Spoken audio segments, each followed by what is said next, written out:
como ya vimos, vamos a hablar sobre la fractura de pelvis. Recordando un poco de su anatomía, tenemos que valorar a nuestra pelvis como un anillo, el cual va a estar formado por un hueso sacro y dos huesos innominados o huesos ilíacos o coxales, también están en las literaturas. Estos huesos van a estar unidos en su parte anterior por la sínfisis del pubis y posteriormente por las articulaciones sacroiliacas. ¿Se les quitó o solo a mí? ¿Cómo? No. Yo sigo viendo la presentación. Ok, creo que solo fue a mí. Bueno, nuestro anillo pélvico va a poseer una estabilidad, la cual se la va a brindar la sínfisis del pubis, los ligamentos sacroiliacos y el suelo pélvico. Los ligamentos sacroiliacos posteriores van a ser los que van a representar el elemento más importante para la estabilidad del anillo pélvico. Sin embargo, tanto el sacrotuberoso y el sacroespinoso le van a ofrecer una estabilidad adicional. El sacrotuberoso lo va a ayudar a su estabilidad vertical y el sacroespinoso va a ser importante para mantener el control rotacional. Nuestro hueso sacro pues está formado por la fusión de las 5 vértebras sacras.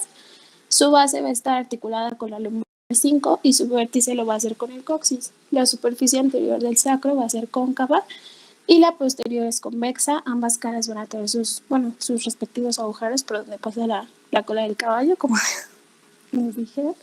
El extremo superior medio va a presentar el borde del sacro que va a formar el promontorio.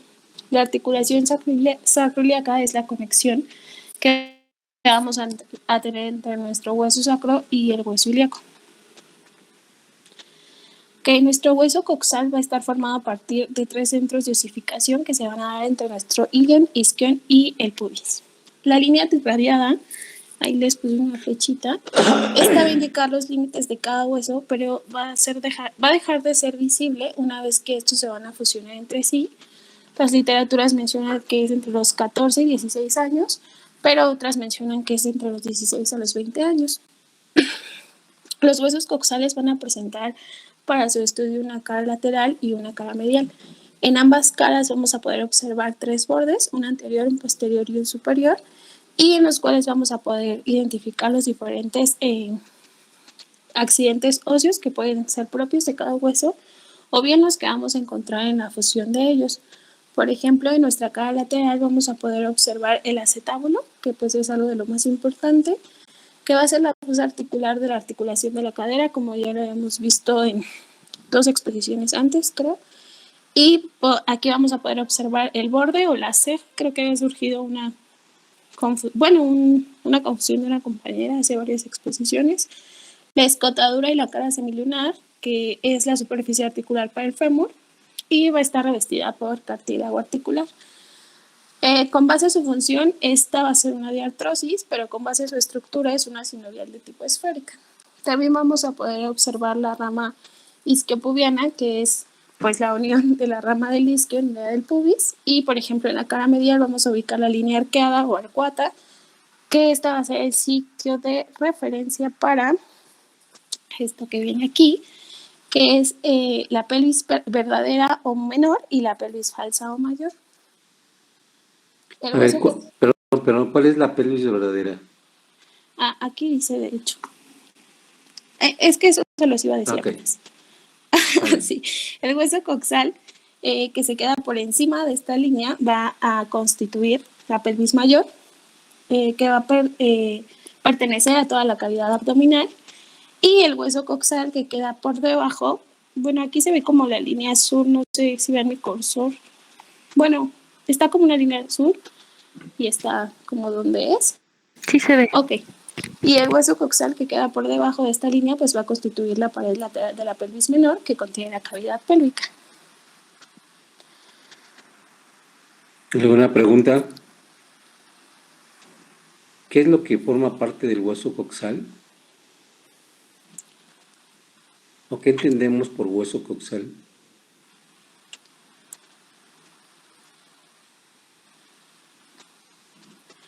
O sea, referente a Porque me estás Pues diciendo, sería el conjunto de los tres. Ajá, o sea, es como la osificación tanto del ilion, el isquion y el pubis. ajá, O cómo era eso era lo que le dijera o no. sí, bueno, o sea, Ah, ¿qué es lo que forma lo que me estás diciendo hueso coxal? pues sí, el hueso coxal es esto, justamente la Ujú. osificación de estos tres huesos, y ya que en cada uno va a presentar como sus diferentes accidentes óseos que pues son para diferentes inserciones de músculos. Ajá, ok. Y hay una pelvis verdadera Y y una una pelvis. pelvis falsa. Eso voy a callar en la pelvis verdadera. Ok, aquí hablando de nuestra pelvis verdadera, esta va a poseer una forma cilíndrica con una entrada o una abertura superior y una salida o una abertura inferior. La abertura superior no tiene techo, mientras que el suelo pélvico va a cerrar nuestra abertura inferior y separa la cavidad pélvica del perineo, que va a estar situado por debajo de este. Los bordes de esta pelvis verdadera van a estar establecidos por el promontorio, que va a ser el borde posterior medial, también las alas del sacro. Bueno, aquí van por colores. La línea terminal, que va hacia la sínfisis del pubis, y como podemos ver, esta línea terminal contiene la línea arqueada, el pecten del pubis y la cresta del pubis. Ahora bien, esta abertura superior de la pelvis va a ser la comunicación que va a existir entre la cavidad abdominal y la cavidad pélvica, como se veía en la imagen de arriba. Está completamente rodeada por huesos y articulaciones. La pared de mi pelvis verdadera va a estar formada por el sacro, el coxis, y la parte coxal que se ubica por debajo de la línea terminal. Van a existir dos ligamentos, que son el sacroespinoso y el sacrotuberoso, y dos músculos, que son el obturador interno y el piriforme.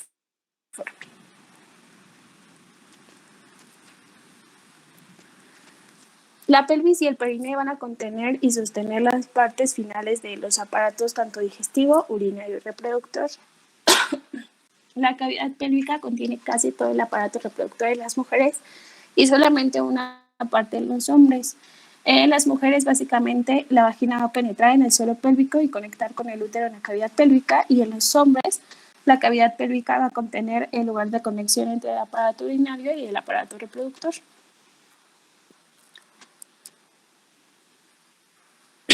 Nuestra pelvis anatómicamente posee una orientación en la que cada hueso coxal se va a encontrar orientado de manera que la espina ilíaca anterior superior y el tubérculo del pubis se dispongan en un mismo plano coronal. Este es el plano coronal, pues aquí está.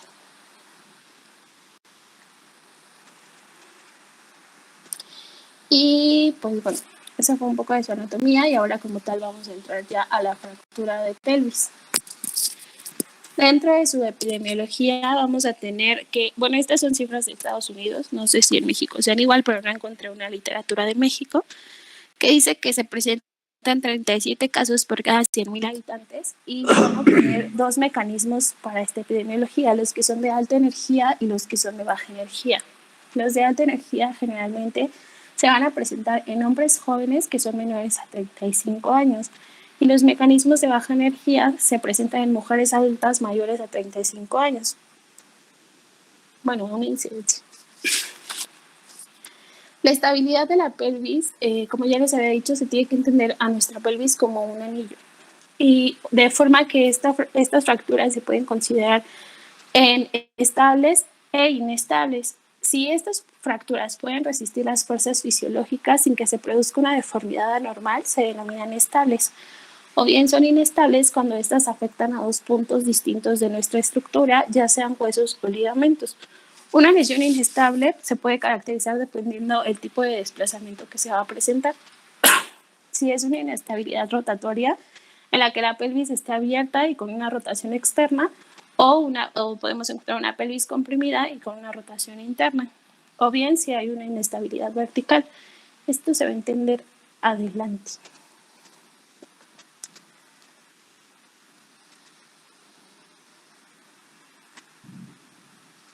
Ok, hay mecanismos de lesión, como ya les había dicho arriba, hay mecanismos de lesión de baja energía y de alta energía.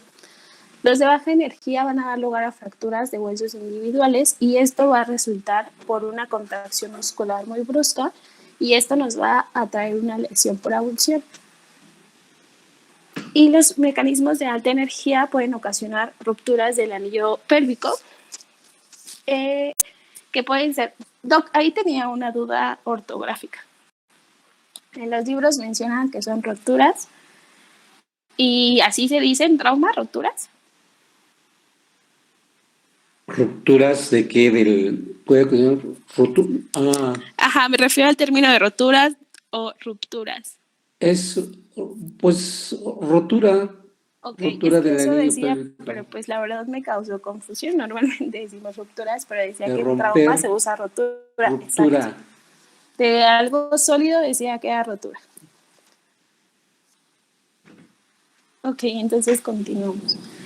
Estas pueden ser causadas por accidentes de tráfico, atropellos de peatones, accidentes de motocicletas, que son los más frecuentes, o caídas desde grandes alturas, o también pueden ser aplastamientos.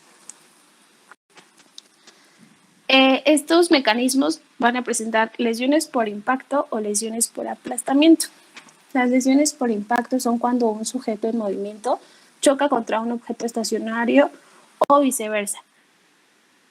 La dirección y la magnitud de esta naturaleza de la fuerza van a condicionar el tipo de fractura que se va a presentar.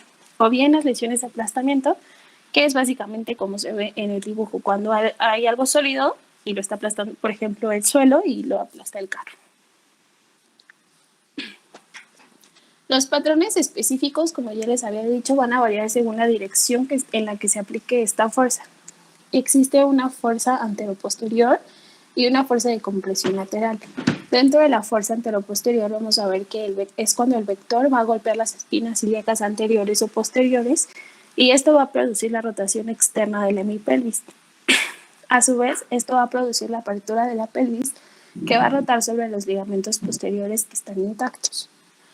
O bien podemos tener una fuerza de compresión lateral, que es cuando una persona se queda de lado o tiene un accidente por tráfico de impacto en la zona lateral. Y este patrón de lesión va a depender de la localización en donde se esté aplicando esta fuerza. Básicamente el vector va a golpear la cresta ilíaca o el trocánter mayor y esto va a causar que nuestra pelvis sea empujada hacia la línea media.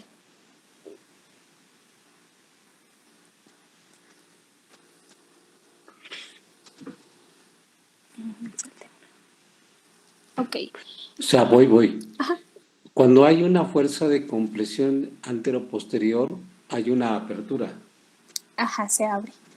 Se abre en libro abierto. Por ejemplo, hay una diástasis de lo que es el sínfisis de pubis. ¿Están de acuerdo? Sí. Pues no sé si ellos. Sí, y cuando hay una fuerza de compresión, de apachurramiento, se puede decir, la pelvis o se puede imbrincar o se puede desplazar hacia adentro. ¿Están de acuerdo o no están de acuerdo? Y esto nos puede ocasionar una lesión de las ramas púbicas o de las ramas del coxis,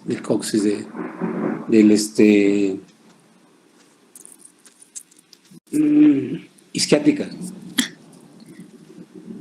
o una rama nada más de lo que es el pubis.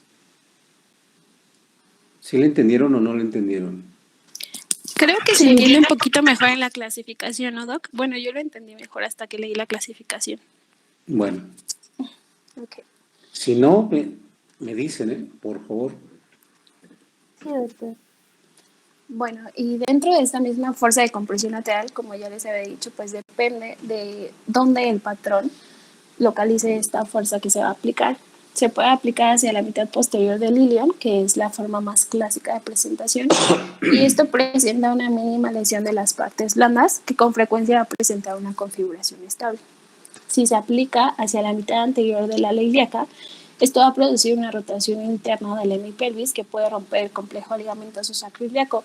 Pero si esta fuerza continúa siendo aplicada, va a empujar a la pelvis contra el otro lado y va a desplazarla contralateralmente, provocando una rotación externa.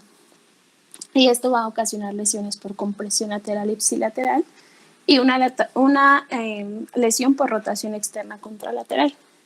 Si esta fuerza se aplica en el trocante mayor, puede asociarse mayormente a fracturas transversas del acetábulo. También existe la fuerza de abducción y rotación externa, que esta fuerza se aplica a través de la diáfisis y de la cabeza del fémur, cuando la pierna está como sometida a una fuerza de rotación externa y de abducción. Tiende a separar la hemipelvis del sacro. O la fuerza de sillazamiento, que es cuando dos fuerzas en direcciones contrarias y una parte de la estructura se desliza sobre otra. Esto lleva completamente a una fractura inestable.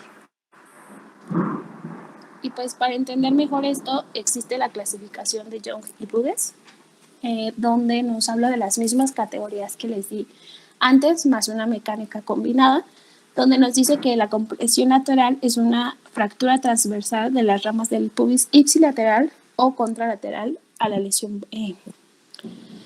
posterior. Aquí cada imagen corresponde a cada número, si quieren. Ustedes solo vean las imágenes y yo se los digo. La 1 es la compresión del sacro en el lado del impacto. La 2, la fractura en forma de semiluna de la ilíaca al lado del impacto. El número 3 es la fractura por compresión lateral, que puede ser de tipo 1 o 2 en el lado del impacto. Esta es la famosa lesión en libro abierto contralateral. Esto es por una compresión anteroposterior, que es lo que les acaba de decir ahorita el doctor.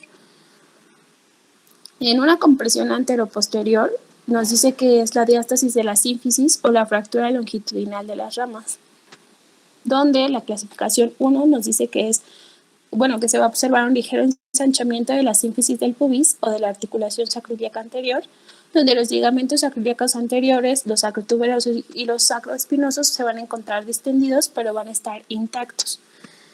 Los ligamentos sacroiliacos posteriores también se van a encontrar intactos. En el número 2 se va a ver un ensanchamiento, ya no va a ser tan ligero, de la articulación sacroiliaca anterior. Va a haber una rotura de los ligamentos sacroiliacos anteriores, sacrotuberosos y sacroespinosos, y los ligamentos sacroiliacos posteriores van a encontrarse intactos.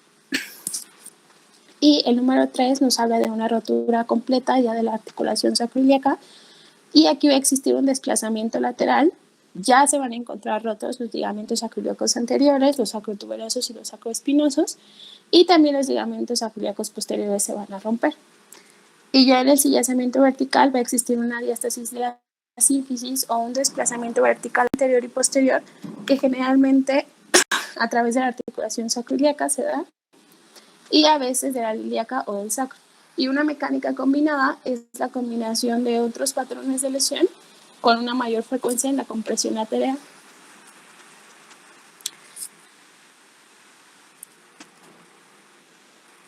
Existe otra clasificación, que es la clasificación de Tille, que él lo clasifica en tipo A, tipo B y tipo C.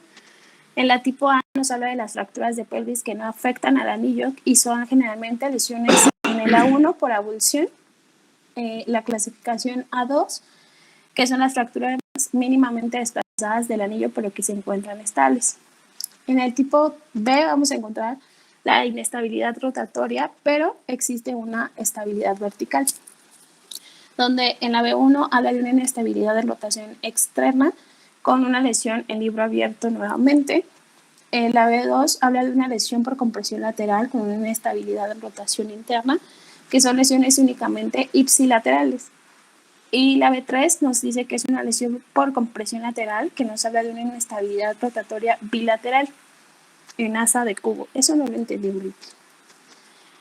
Y el tipo C nos habla de que existe tanto una inestabilidad rotatoria y vertical, o sea, aquí ya no hay ninguna estabilidad. La C1 es una lesión unilateral. La C2 es una lesión bilateral. En un lado hay una inestabilidad rotatoria y en el otro hay una inestabilidad vertical. Y la C3 es una lesión bilateral en ambos lados. Hay una estabilidad rotatoria y vertical asociada a fracturas del acetábulo.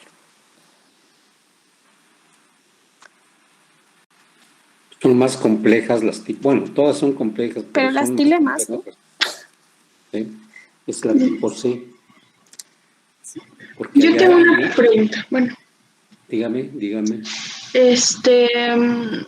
Bueno, cuando leí sobre estas evaluaciones, yo no entendí, bueno, leí que la estabilidad pélvica se evalúa en, bueno, cuando el paciente camina, cuando en la fase monopodal de la marcha, pero lo que yo no entiendo es cómo vamos a, o sea, esta parte de la estabilidad rotatoria y vertical solamente la evaluamos viendo la imagen de la fractura o se refiere a algún otro fenómeno respecto al movimiento del paciente. No es con respecto a la fractura, porque en ese momento pues, el paciente va a estar con una incapacidad para deambular, puesto que el traumatismo, y es muy importante aquí decir cómo fue el traumatismo, fue de frente, fue lateral, o cómo fue, o por tipo, hay algunos que salen en proyectiles, Volando. volando. Entonces aquí las más complejas es la tipo C, que es donde se lesiona el complejo ligamentario sacroiliaco posterior, que es lo que les va a dar la estabilidad, ¿sí? Y el complejo de la tuberosidad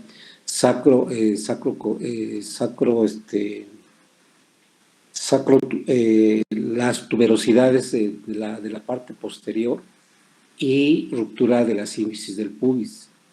Son los ligamentos, los que te van a dar más resistencia son los ligamentos posteriores. ¿Sí? Entonces, de acuerdo al traumatismo es lo que te va a dar si es vertical, si es por compresión, si es anteroposterior, si es de un impacto lateral, y nos va a dar la estabilidad rotacional si está rotada, o sea, es de acuerdo al desplazamiento también de los fragmentos.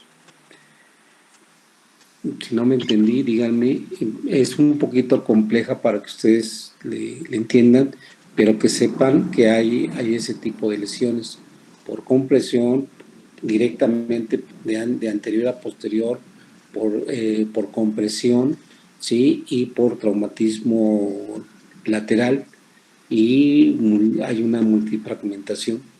La que más utilizamos nosotros es la de TAI, la de Tille o la de TAI, que es un poquito más específica. Sí, gracias. De hecho, yo como la encontré fue clasificación de Penal y Tiles modificada, pero es la misma que acabo de poner la compañera. Es correcto. Y el otro también está un poquito más completa, es la tipo AO, que es también en donde nosotros, bueno, que es casi parecida a la de TAI.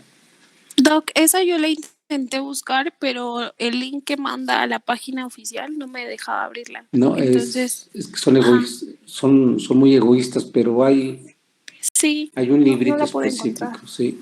Hay un librito específico donde nos explica perfectamente muy bien y nos da las clasificaciones, la A, la B y la C. Ok.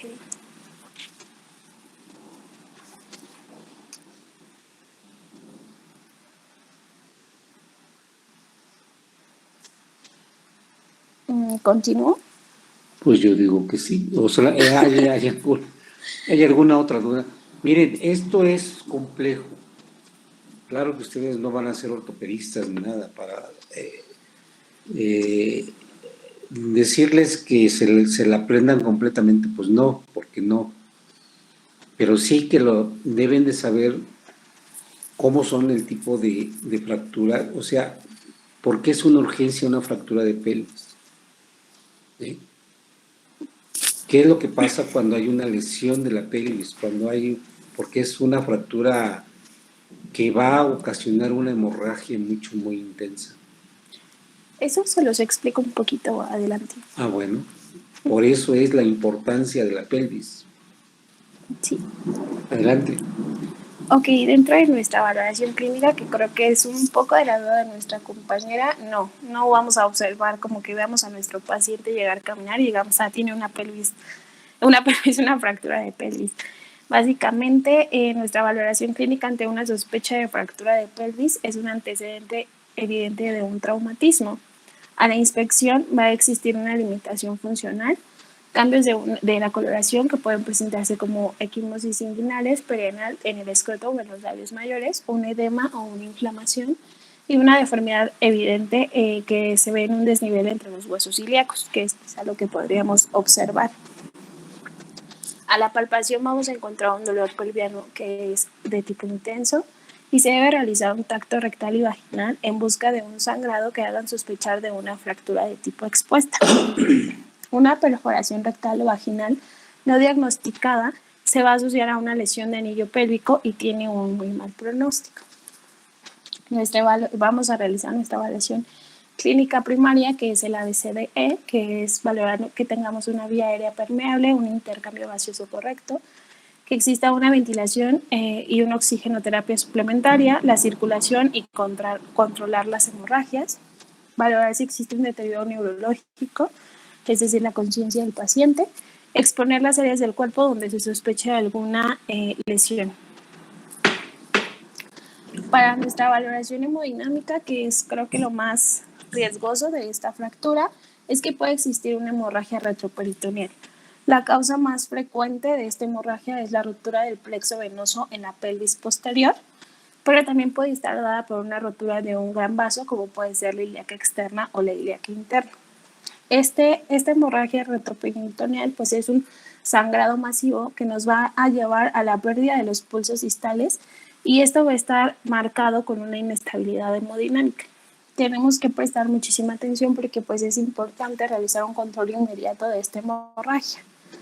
Entre algunas de las cosas que leí para realizar este control de la hemorragia, pero no lo puse porque la verdad no lo entendí mucho, es la colocación de unos pantalones de anti-shock, creo que decía, y una faja para la pelvis. Pero Doc, ahí le iba a pedir que si nos podía explicar eso porque yo no, pues solo lo leí, pero no sé ni cómo sea.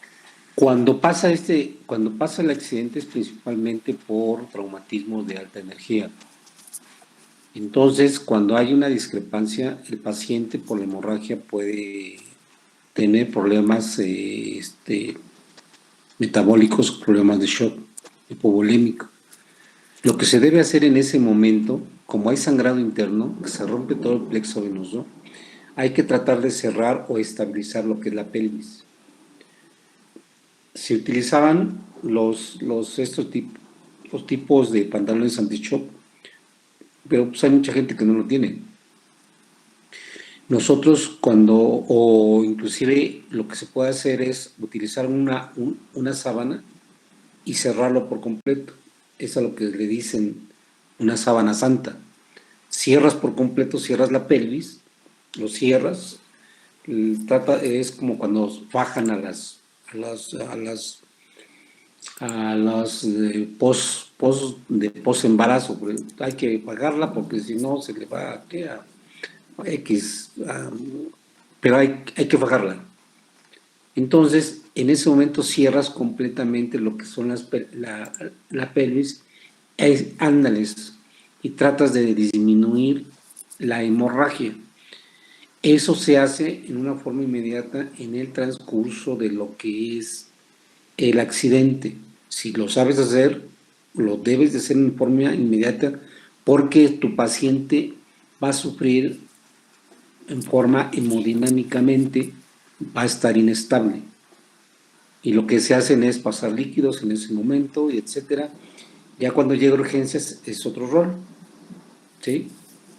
Es decir, bueno, si hay sangrado retroperitoneal, hay una prueba que se hace, por arriba del pubis se abre y si sale sangre, entonces es que está sangrando algo por dentro. El paciente cuando llega a urgencias debe ser canalizado por 2 vías, 3 vías, o no sé las vías que sean necesarias, pasar líquidos. Es todo lo que dice el ATLS, vías aéreas permeables, respiración, circulación, valoración neurológica y exposición del paciente. En un dado caso que ya esté hemodinámicamente inestable, pues entonces, inclusive si lo permite, pasar una sonda. No se permite pasar sonda cuando hay una equimosis a nivel inguinal, porque tú no sabes si está perforado la uretra, si está lesionada la vejiga, etcétera, etcétera. Pero sí es muy importante que en el accidente, si ustedes sospechan algo y el paciente se está chocando, inmediatamente vean, palpen lo que son las crestas ilíacas y si se mueve, como que se desplaza, como que hay crepitaciones, inmediatamente cerrarlas, lo que tengan algo que comprima la pelvis para disminuir el sangrado. Una vez que ya llegue a urgencias, pues es otro rol, porque ya se puede hacer el procedimiento de urgencias, entrar al quirófano y poder estabilizarlas, poner unos fijadores externos para poder estabilizar esa pelvis, pero lo primero es estabilizar hemodinámicamente al paciente. Si hay alguna pregunta, díganmela porque la pelvis es muy importante. No les puedo dar muchas porque muchos dicen, ¿qué? ¿What? ¿Qué es eso? ¿What? Sí, de hecho. Pero bueno, les doy más un poquito para que es mucho, pues sí, es mucho. Porque tienen que estar, porque si no su paciente se muere por la hemorragia. Y aparte el traumatismo craneoencefálico y aparte las lesiones que traigo. Y esto pasa, digo, en los accidentes automovilísticos de alta energía o por accidentes en motocicleta, por accidentes por atropellamiento. ¿Sí? Adelante. Ok, como nos acaba de decir el doctor, evidentemente tenemos que hacer una valoración neurológica, ya que pueden haber lesiones del plexo lumbosacro y de las raíces nerviosas, que en un paciente inconsciente pues no vamos a poder observar. Su incidencia es mayor cuanto más medial es la fractura del sacro. Esta es una clasificación extra. Evidentemente tendremos que evaluar las lesiones genitourinarias y las gastrointestinales, siendo las lesiones de vejiga las como pues creo que más comunes, ya que tienen un 20% de incidencia, y se va a realizar la colocación de una Foley, pero el doctor ya les acaba de decir que se ha hecho. Las lesiones de uretra, se debe examinar si hay presencia de sangre en la uretra o la aparición del sangrado durante el sondaje. Se debe hacer, como ya les había dicho, un examen rectal para ver si hay una próstata alta o flotante. Doc, esto no encontré por qué, o sea, o a qué se refería con una próstata alta o flotante. Y ahí es cuando se desprende principalmente de los ligamentos en donde supuestamente está suspendida. Ok. Y también, se lesiona. Bueno, y también tenemos que evaluar si hay una perforación del recto o del ano y si podemos encontrar aquí fragmentos óseos. Y entraríamos ya a nuestra valoración por imagen. En las valoraciones por imagen se van a incluir las proyecciones AP de tórax, lateral de la columna cervical y AP de la pelvis. Dentro de la AP de pelvis es para evaluar si existe alguna fractura de la rama púbica, algún desplazamiento de la sínfisis, fracturas de articulación sacroiliaca, fracturas de sacro, fracturas ilíacas o fracturas de la apófisis transversa a nivel de la lumbar 5. Hay proyecciones especiales de la pelvis, como son la oblicualar y la obturatriz, donde pueden obtenerse si se sospecha de una fractura del acetábulo. La primera imagen es la alar y la segunda la obturatriz.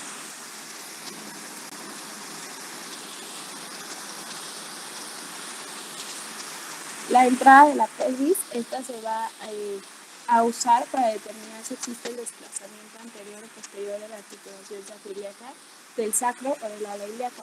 Puede detectar deformidades en rotación interna del ilíaco y lesiones con impacto del sacro. La proyección de la salida de la pelvis es para evaluar el desplazamiento vertical del hemipelvis, la rotura de los agujeros sacros o fracturas no desplazadas del sacro. Esta se hace con el AS a 45 grados. Y la anterior a 60. Una tomografía computarizada, que estas son excelentes para valorar la pelvis posterior, incluyendo el sacro y las articulaciones sacroiliacas.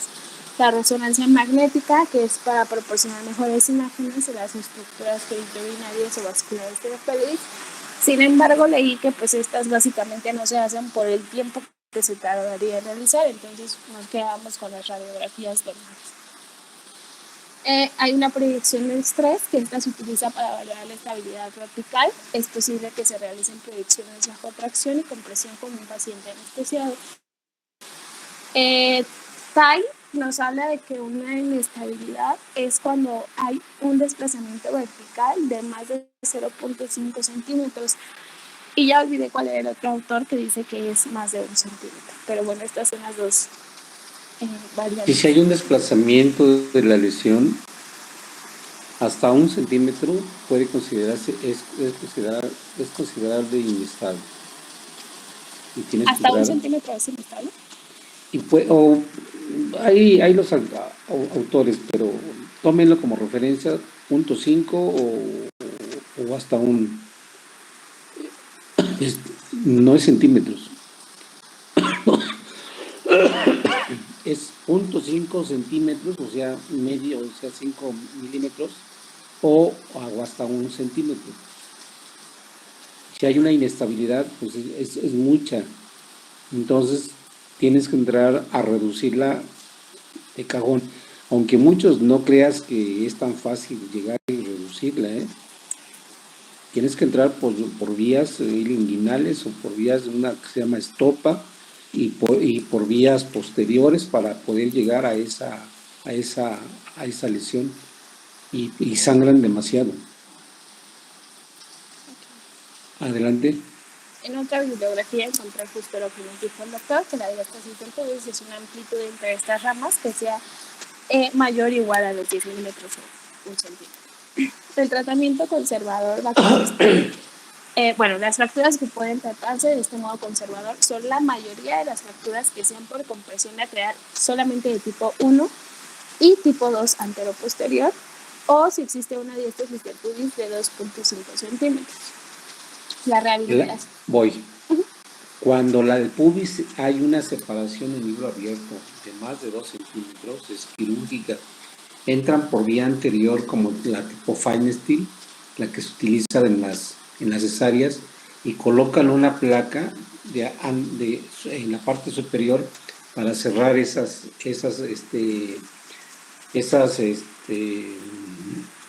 ramas ilíacas. Hoy, si no, inclusive también pueden colocar tanto una placa arriba como una placa anterior para poder cerrar el anillo pélvico, porque si se queda abierto puede darles una inestabilidad y la marcha no es adecuada. ¿Sí? Ese es cuando es en libro abierto, cuando no es una lesión tan severa, pero ya cuando son lesiones mucho más grandes, entonces sí hay que entrar por varias vías. Adelante. Para su rehabilitación inicialmente se va a iniciar con una carga de peso protegida. En general se va a usar bastones o andaderas. Tras iniciar la movilización siempre va a ser necesario un control radiológico que esté seriado. Esto para detectar un posible desplazamiento cristadético secundario. Si se detecta ya un desplazamiento secundario del anillo posterior que sea mayor a 1 centímetro, es preciso interrumpir estas cargas de peso. Y se debe considerar el tratamiento quirúrgico si hay un desplazamiento que ya esté manifestado. Para el tratamiento quirúrgico vamos a tener indicaciones absolutas e indicaciones relativas. Dentro de mis indicaciones absolutas vamos a tener que las fracturas abiertas de pelvis, que sean fracturas abiertas de pelvis o que estén asociadas a una perforación de tipo visceral, que haya fracturas en libro abierto o con una inestabilidad vertical en un paciente que esté hemodinámicamente inestable. Las indicaciones relativas va a ser una diástasis de la síntesis púbica que sea mayor de 2.5 centímetros, deformidad rotatoria, desplazamiento del sacro que sea mayor a 1 centímetro y un dolor que sea intratable. Las técnicas quirúrgicas que se van a usar son una fijación externa o una fijación interna. Para la fijación externa vamos a tener que el fijador Puede colocarse sobre 2 o 3 clavos de 5 milímetros que van a estar separados 1 centímetro. Se van a situar a lo largo de de la cresta ilíaca anterior, o con los clavos únicos se van a alojar en el área supracetabular en dirección antero-posterior. Para la fijación interna vamos a tener que esta va a aumentar de forma significativa las fuerzas que son capaces de resistir el anillo pélvico comparadas con un fijador externo. Esto se va a aplicar en fracturas de la ilíaca, diástasis de la sínfisis del pubis, fracturas del sacro, luxación sacroiliaca unilateral o la bilateral posterior que sea de tipo inestable. Y pues eso sería. Bueno. ¿Alguna pregunta? ¿Alguna pregunta? No, doctor. No, doctor. ¿Seguros? Doctor, ¿qué pasa si no se atiende a tiempo una fractura de pelvis? Bueno, y que tenga hemorragia retroperitoneal. Se muere. Se muere. Ah, bueno.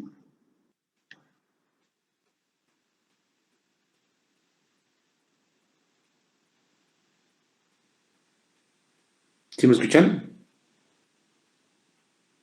Sí. Sí, Sí. dijo que se muere. Sí, estoy. Sí, diga.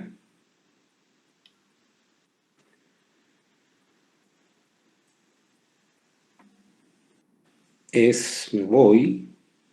No me digas nada. Six. ¿Qué dices? Pues no lo estoy diciendo, ¿verdad? Déjame entrar. Unirse.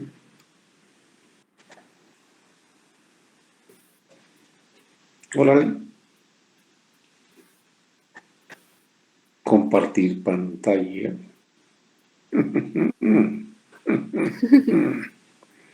Espero que ya sepa. Ya sabe. Ya se ve. Ahora me voy a mi foto. Sí, ¿verdad? Me voy a mi foto. Sí, a la foto. Me voy a mi foto. A ver. Ya se ve. Bueno, ven ustedes ahí los No le abordajes sabe, ¿verdad? en donde hay que ver todas las estructuras vasculares. ¿Sí? Hay varios abordajes en donde hay que tener muchísimo cuidado, que es la ilioinguinal, por ejemplo.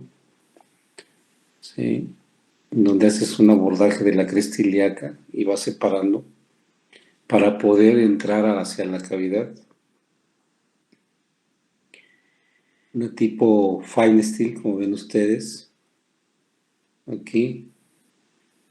Ese es como referencia, no que no lo sepan hacer, digo, no que lo hagan ustedes. ¿Sí? Tienes que entrar por varias vías para poder llegar al abordaje anterior de la pelvis y el acetábulo. No es tan fácil, por eso hay varias vías. Los vasos. Hay una zona que se llama la corona mortis, que si le pegan ahí me ves, se muere.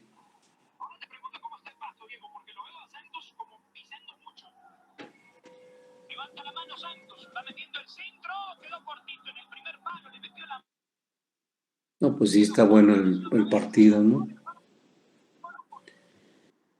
Si ven ustedes ahí los vasos, sí, con un desplazamiento del fragmento puede desgarrarlos, lesionarlos y ocasionar sangrado intenso.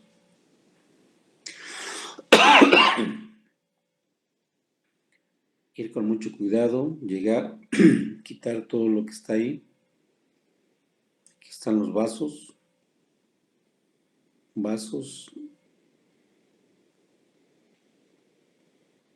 Son fragmentos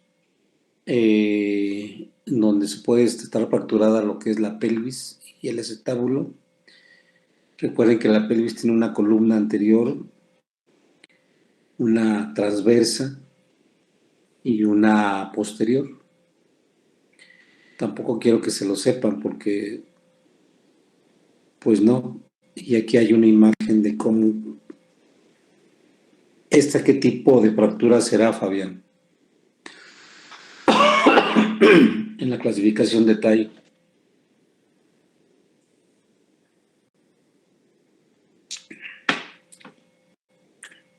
Fabián, Siriga. Sería una, bueno, no soy la compañera, pero entraría en tipo B2. Está volado la cadera está, lesionó la pared. Está volada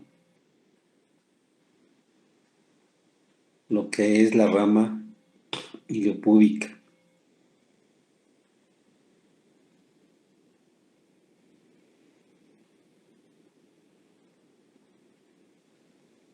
¿Sería la B o sería la C? Digo, no quiero que me digan what.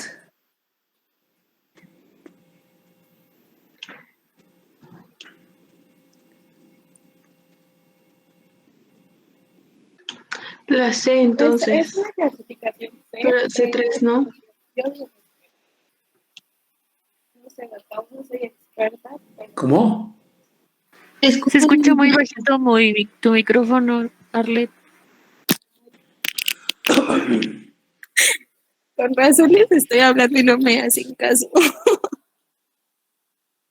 Que según yo es una clasificación C. Bueno, hasta ahí te la pasamos. Ah. Y estas son el tipo de placas que se colocan. Son placas especiales. Sí. Esta es una variedad de placas. Pero puedes poner las que tengas. Este es otro ejemplo. Menos fragmentos. Supuestamente, ahí el hueso del ilíaco en la parte superior es muy delgadito, que no vas a agarrar casi nada, pero en la línea pues las puedes colocar a nivel de la línea iliopectínea. Y tienes que ir despegando la parte muscular y la parte de la aponeurosis y todo eso para poder colocar el tipo de placas, este tipo de placas. Es muy difícil, pero sí lo puedes hacer. No siempre se logra. Y es para que tengan una idea. No quiero que se la aprendan. Muchas ocasiones no tenemos ese tipo de placas y entonces la puedes moldear a la forma de lo que es la pelvis.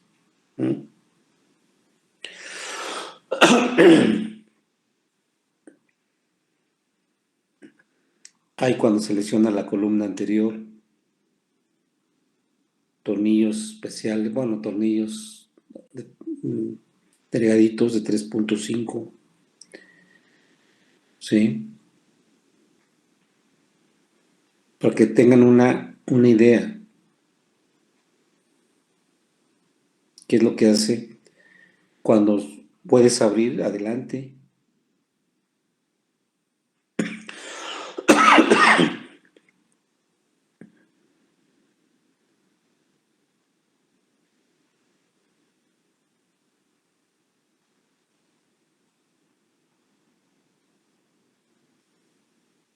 La de estopa, pues se dice que es la más accesible para llegar a lo que es la columna anterior y parte del acetábulo. Y para que vean ustedes acá, parte de la lesión de la rama de la cadera, por ejemplo, la izquierda, ¿sí? Tienes que entrar forzosamente por vía ilioinguinal, porque es en donde está la cabeza femoral, rompió lo que es la parte de la cavidad acetabular. Y a nivel, por ejemplo, del isquion está lesionado y de la otra cadera también está lesionada. ¿Sí? Ven el desplazamiento de la rama iliopúbica, isquiática,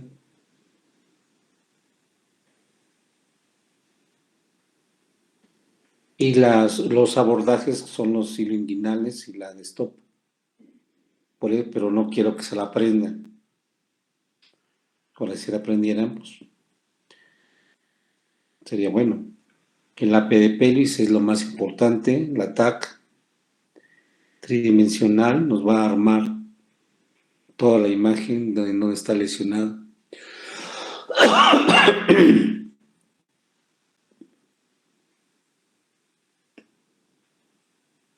Este es el abordaje iluminal.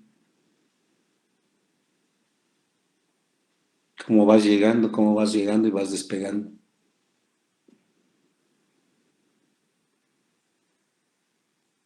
Y la de estopa es parecida a lo que es la fine steel, pero tienes que pasar por entre las ilíacas, pero ligar lo que se llama la corona mortis, porque si le pegas el sangrado es tremendísimo y se mueren.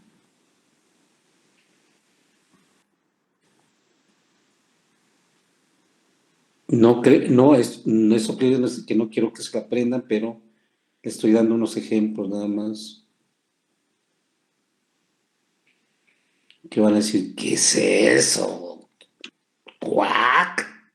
Nunca lo vamos a ver. Aquí es cuando pues empezamos a... Bueno, yo no he hecho una, con toda sinceridad. Es entrar, es un despegamiento, sangrado.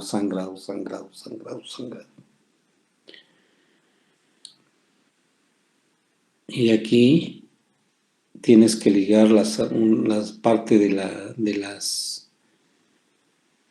de los vasos para que no haya sangrado.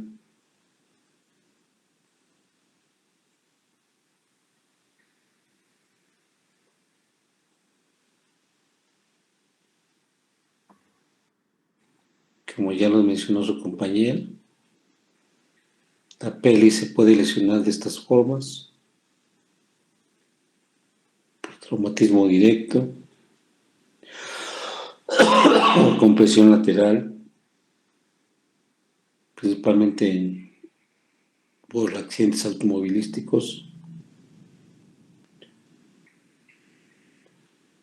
Se dice que la hemorragia es un 10% arterial.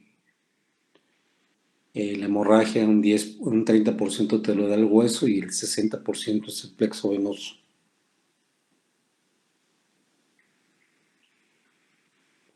Doctor, eso de los porcentajes se refiere al daño, bueno, o sea, que la hemorragia va a provenir del daño del hueso y, o sea, o sea, es que no entiendo en el sentido de que si es por sistemas venosos, ¿no?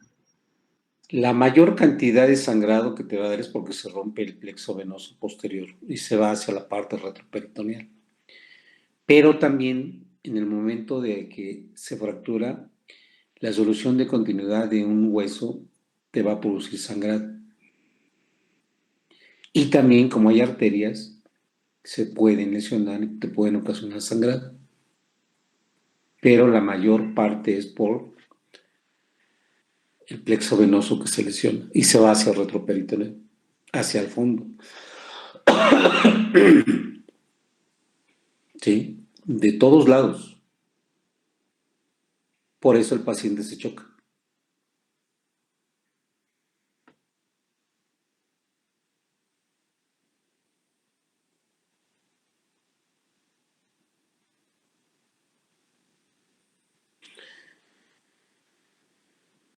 Y si ustedes ven aquí, pues todas las ramas, es una maraña ahí, ¿no? En el momento de haber una disrupción, una fractura, pues rompe todo y hay una hemorragia intensa. El otro es cuando hay una hemorragia y se va hacia el escroto también. Hay una lesión de la uretra, puede haber una lesión de la uretra. Ese podría bueno, es que estaba leyendo sobre la lesión de Moral Lavalle, creo que se llama. ¿Ahí ya entraría o no es lo mismo? Hay un hematoma que se llama Morela Valle, pero esa creo que la van a dar, ¿no? ¿No la van a dar esa? Porque sí, la tienen que dar porque eso va casi va acompañada con la fractura de la pelvis. Y si Morel es una zona de equimosis, el sangrado es profuso. Si no la cuidan, esa va disecando y esa equimosis se va haciendo más grande y puede acumular una buena cantidad de sangrado. Y si no se dan cuenta, hay una pérdida de sangre, el paciente se compromete hemodinámicamente. Y entonces hay que hacer lavados, sacar toda la cantidad de sangre, hacer lavados y quitar todo el tejido necrótico. Por ejemplo, aquí el escroto, toda la parte del perineo está comprometido. ¿Sí? Aquí le pusieron una talla porque no pusieron entrar por la uretra, pues ¿dónde?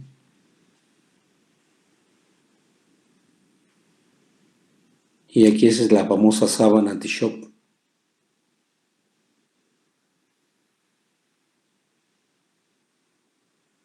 ¿Ya vieron cómo se pone?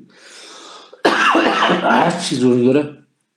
Estoy tomando algo frío y mira.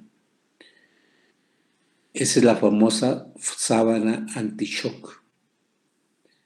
Made in México. Si tienen un rebozo o algo de las elásticas, pero el chiste es cerrar esa pelvis porque si no, se choca el paciente. Se muere. Y tienen que poner una línea venosa, una línea terar. Cuando ya está en urgencias, tener que estabilizar esa pelvis con un fijador externo. Y posteriormente, controlar hemodinámicamente al paciente en el primer día. En el segundo día es una revisión. Del 3 al 5 día, dejarlos ahí. Del 5º al 10º día, podemos dejarlos. Podemos entrar al quirófano y del 10º al 20º día caen en una inmunosupresión. Y en ese tiempo pues, no hay que tocarlos porque si no comprometen la vida. Lo principal es estabilizarlos hemodinámicamente.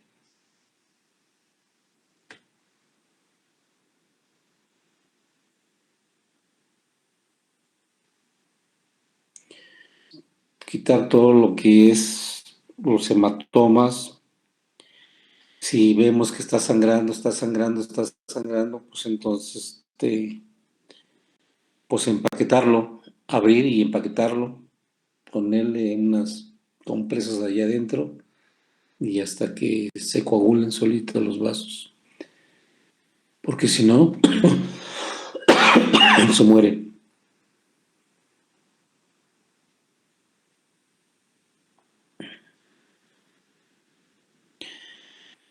Y posteriormente, pues si está un compromiso hemodinámico, pues es lo que viene después, la respuesta inflamatoria. ¿Sí? Eso es lo que se llama una respuesta inflamatoria al trauma, en donde vienen los cambios tremendos de toda el metabolismo del organismo.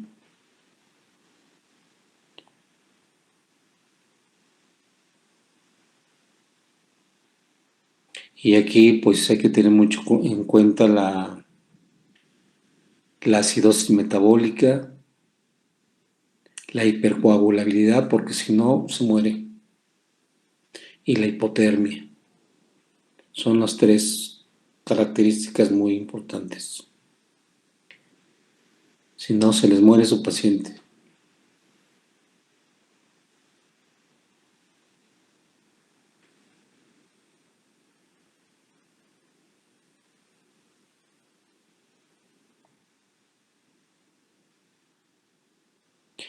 Se dice que hay que determinar lo que es el lactato, los excesos de base, el pH, gases arteriales, todo eso, porque si no, se muere.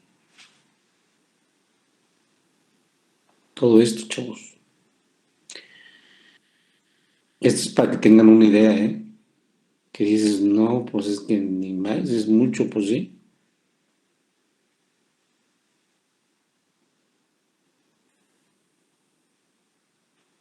Y si necesitan sangre, pues transfundirla, estabilizarlo. Y ya después, cuando esté estabilizado, ya puedes hacer el tratamiento definitivo.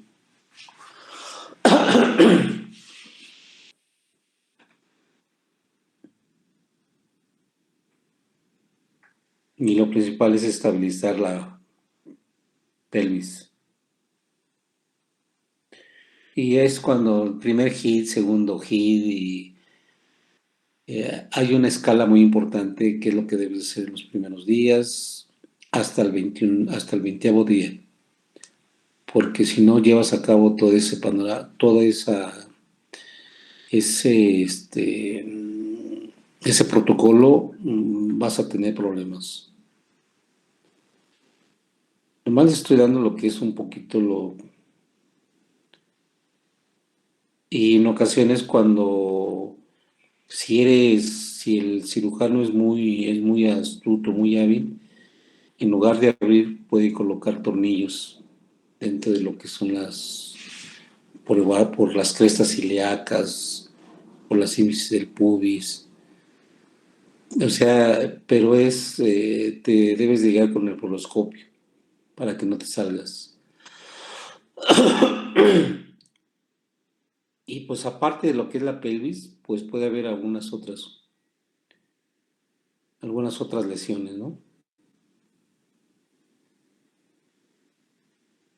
¿Alguna pregunta hasta aquí? No, doctor. Yo, doctor, para la colocación de los clavos, eso es, o sea, como solamente lo toman en cuenta cuando están como muy calificados, o sí se puede como, o sea, o es común hacerlo. ¿Uno qué? Perdón. Para la colocación de los clavos, para no como Mira, no es, procedimiento. sino, supuestamente lo debe ser, si es que te entendí, lo debe ser un ortopedista, porque ya saben dónde más o menos Ajá, a eso me puedes refiero. penetrar a nivel de las espinas de la cresta ilíaca, pero también lo puedes hacer a nivel suprapúbica, que es más denso el hueso, y son unos tornillos de shams que son gruesos. Entonces los pones, pues en ese momento el paciente se está chocando y lo tienes que estabilizar, pero en forma inmediata. Si no lo cierras, si no pones ese fijador externo, va a estar sangrando y se va a morir. Por eso, al inicio es lo que es la sábana santa.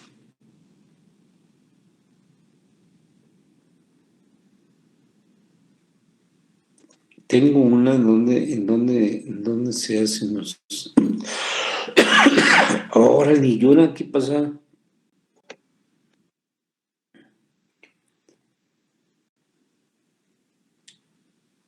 A ver.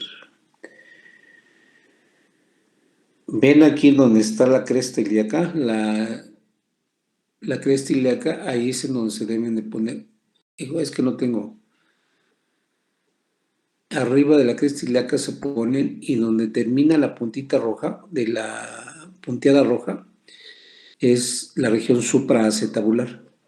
Es esa zona donde pueden colocar también los shunts para posteriormente colocar el fijador externo y estabilizar esa pelvis.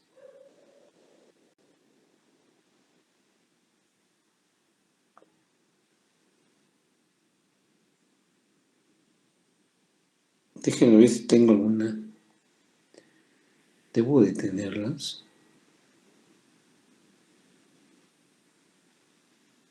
Pregunten, porque si no me voy, me voy.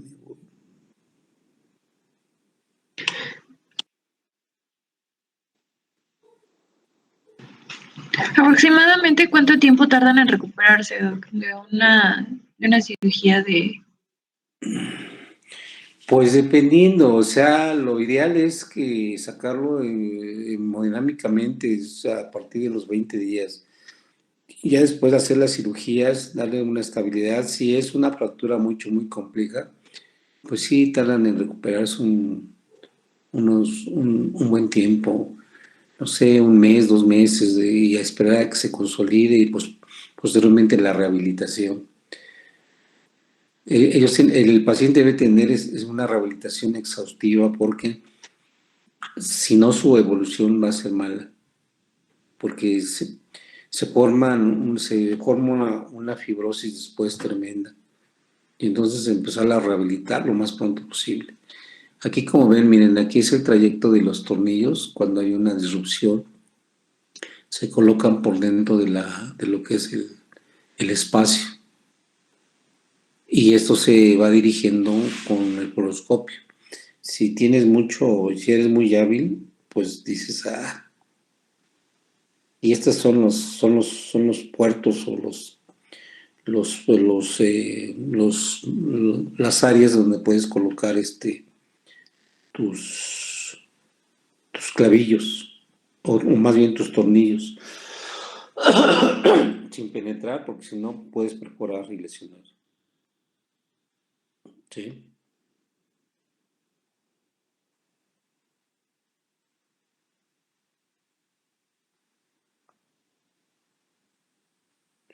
Tenía otras.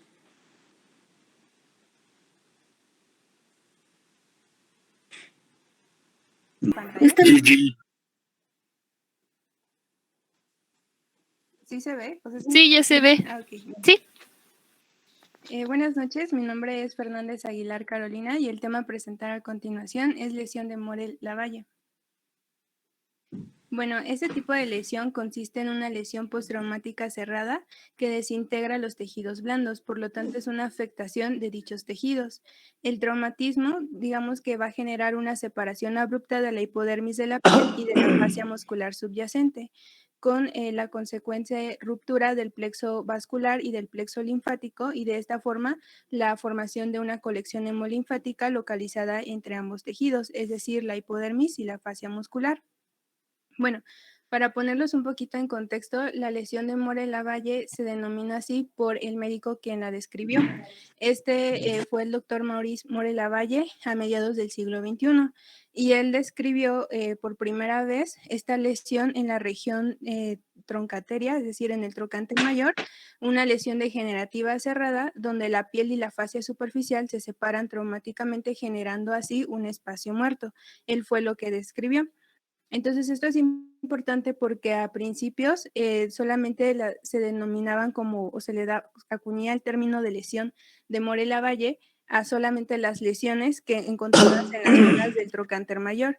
Sin embargo, ya, bueno, en la actualidad y después de unos años, las lesiones tanto en la zona lumbar, escapular, glútea, en la rodilla o tobillo, que se desarrollaran con la misma biomecánica de traumatismo descrito por este doctor, pues se les consideraba con el mismo término. Tenemos que tener presente que estas van a tener una incidencia en un 8% de los traumatismos pélvicos, o bueno, se van a presentar en un 8% de los traumas pélvicos, sobre todo en las fracturas pélvicas, en las acetabulares y en la región proximal del fémur. Bueno, empezaremos a describir el mecanismo de acción. Generalmente estas van a tener 3 etiologías, o bueno, se van a generar por 3 causas. La primera, la más frecuente en el 90%, son traumas de alta energía, o sea, de alto impacto por cizallamiento. Esto quiere decir que la fuerza va a ir en sentido longitudinal hacia la parte blanda o hacia el cuerpo.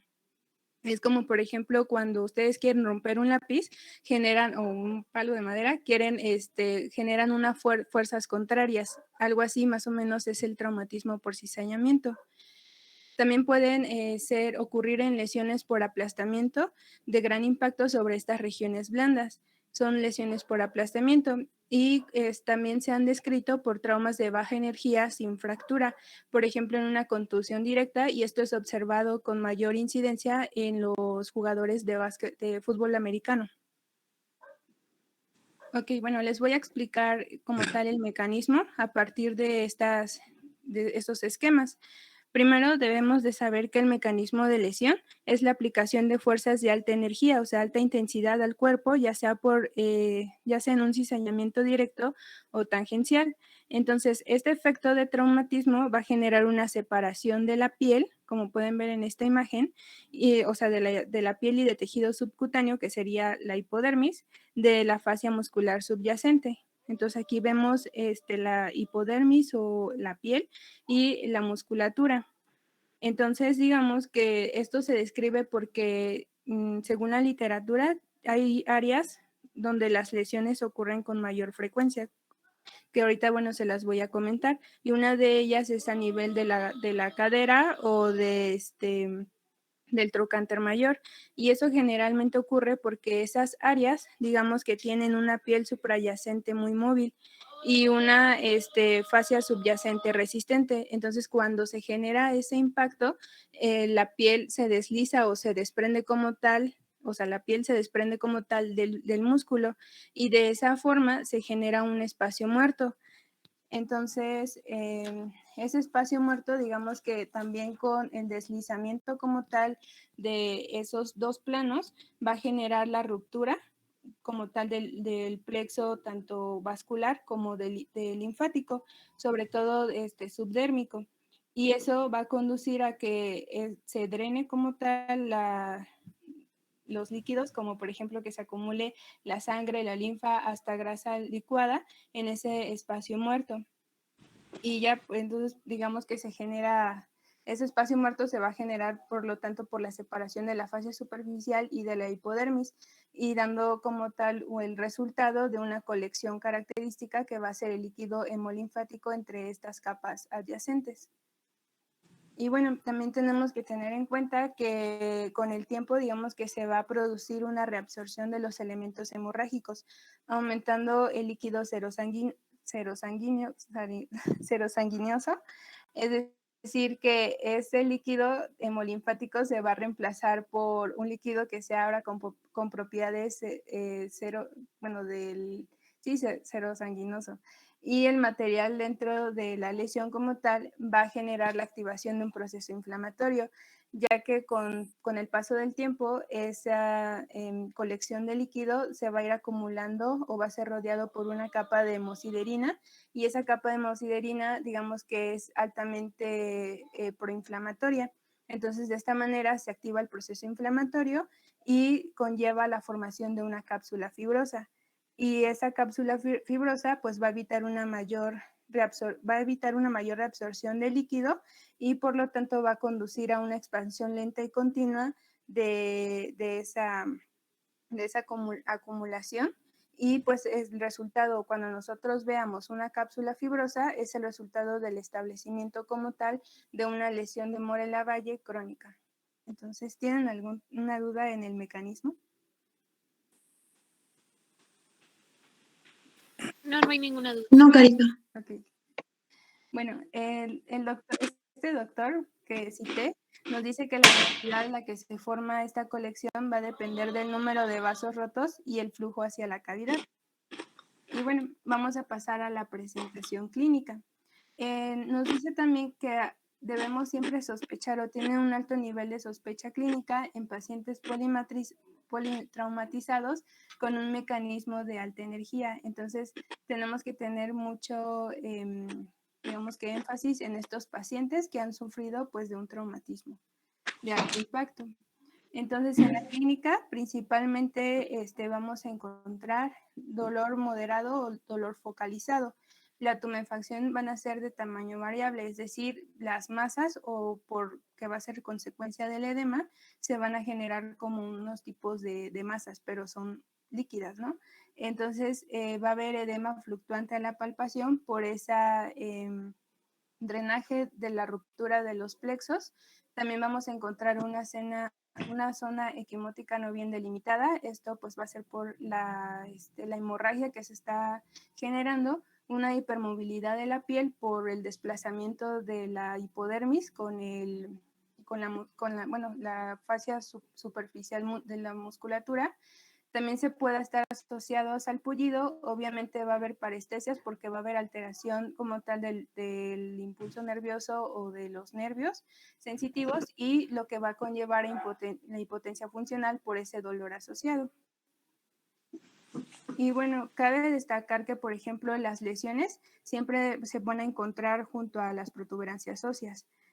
Y bueno, ya bueno, como lo había mencionado, también tenemos que tener alta sospecha clínica, sobre todo que van a estar asociadas, por ejemplo, a fracturas de pelvis y del acetábulo, del fémur y de la tibia, que van a ser resultado de ese traumatismo de alta energía. Y bueno, hasta aquí, por ejemplo, pueden ver a un paciente con una lesión de Moore-Lavalle. No sé si vean mi cursor. Y pues se va a presentar escoriaciones, equimosis y una zona de edema fluctuante en la región troncantérica. Entonces, ese edema fluctuante es muy característico. Bueno, o sea, va a ser como una gran pista hacia el diagnóstico clínico, porque, bueno, la describen como una sensación de acumulación líquida que es como si tocaran un globo de agua, ya que lo líquido, o bueno, lo que tiene adentro, pues es líquido ceroso, y eso conlleva que tenga como un aspecto, o pues sí, o sea, un aspecto fluctuante. Y bueno, y en la mayoría también describían que estas lesiones van a ser unilaterales. Entonces aquí tienen otras imágenes. Por ejemplo, lo que mencionaban es que a veces pueden como que confundirse con algún tipo de tumor, porque si se dan cuenta tienen un crecimiento muy rápido. Entonces, pero lo que los va a diferenciar también, o en gran medida, va a ser que es un edema, o sea, que se va a sentir esa sensación fluctuante.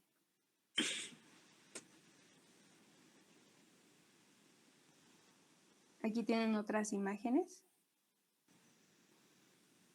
Y bueno, aquí tenemos las ubicaciones de las regiones más susceptibles. Por ejemplo, en primera instancia es el trocánter mayor o de la cadera en un 35%, los muslos, la pelvis, la rodilla, la región glútea, la zona lumbrosacra, la pantorrilla, la zona abdominal y la cabeza. Y cabe destacar que la presentación puede ser aguda o crónica, es decir, que habitualmente puede aparecer en horas, en días, posteriores al traumatismo. O también, por ejemplo, había unos casos clínicos que estaba leyendo en el cual las lesiones aparecían hasta 2 años posteriores a ese traumatismo. Entonces tenemos que tener cuidado porque pueden ser, digamos que su incidencia puede ser inadvertida en la exploración inicial en urgencias. Entonces eso se puede convertir en un caso médico legal porque no son informadas en su inicio en una historia clínica. Y pueden ver las áreas del cuerpo en las que se producen lesiones, bueno, las lesiones de Moore-Lavalle. Y aquí por el color ven las que son más comunes, las lesiones menos comunes, las que no son tan comunes y las raras. Y ya les mencioné cuáles son las más comunes. Siempre es a nivel, por ejemplo, de pelvis, cadera o del trocánter mayor. Siempre van a predominar más. Y bueno, aquí dice que el 37% de las lesiones van a pasar desapercibidas. Lo que les decía en una evaluación inicial, porque a lo mejor el paciente tiene de politraumatismo o de una fractura de cadera o de pelvis, se le va a dar mayor importancia a esa fractura y se va a dejar a un lado, pues, revisar o explorar si se encuentran estas lesiones. Bueno, para el diagnóstico, generalmente nos dicen que podemos hacer un diagnóstico probable de lesión de Moore-Lavalle con 3 puntos, con una historia clínica completa, es decir, el antecedente traumático. Eso va a ser muy indispensable. También, por ejemplo, la colección de líquido en una ubicación típica. Es decir, si nosotros vemos esa colección o ese edema fluctuante que se localiza a nivel del trocante mayor, pues, y esa es una zona con mayor susceptibilidad, pues también nos arroja un punto a favor. Y la sospecha clínica, como ya les dije, o sea, les describí las lesiones. Entonces, entre otros estudios tenemos a la ecografía o el ultrasonido, y esto nos menciona que es la prueba más accesible y costo efectiva, debido a que nos va a fortalecer la sospecha clínica al confirmar que la ubicación de la lesión es superficial a la fascia muscular y profunda a la hipodermis. También, por ejemplo, la ecografía nos va a permitir evaluar el tamaño o el volumen de las lesiones, y esto es importante porque de acuerdo al volumen va a ser el tratamiento que se le va a dar a dicho paciente. Y bueno, aquí les anoté que dice que la imagen ecográfica más frecuente suele tener un aspecto fusiforme anecoico. Generalmente son anecoicas, pero también puede ser hipoecoicas por el estado, o sea, acuérdense de lo que está compuesto como tal el contenido, que es por sangre, digamos, por linfa, y por partes o de tejido adiposo. Entonces, bueno, también nos va a permitir, digamos que también bueno, ahorita les traigo algunas ecografías, nos va a permitir visualizar glóbulos de grasa, y eso se van a encontrar como focos ecogénicos, y pues les digo que conforme va evolucionando ahora sí que la formación de este contenido se van a encapsular. Entonces, cuando veamos que ya tienen cápsula, esto nos quiere decir que ya están en una fase subaguda o crónica como tal, y pues la cápsula va a tener un espesor variable y generalmente lo vamos a visualizar hipoecoico. Y como les mencionaba, la ecografía también es como de las pruebas más accesibles porque también es útil para localizar las lesiones cuando se va a hacer el tratamiento percutáneo. Entre otras, por ejemplo, tenemos la resonancia magnética. Esta la mencionaban como el gold estándar, puesto que nos va a confirmar ya como tal el diagnóstico, y esto es porque nos va a establecer tanto el tamaño y la ubicación de las lesiones, y nos va a ayudar a planificar como tal el tratamiento.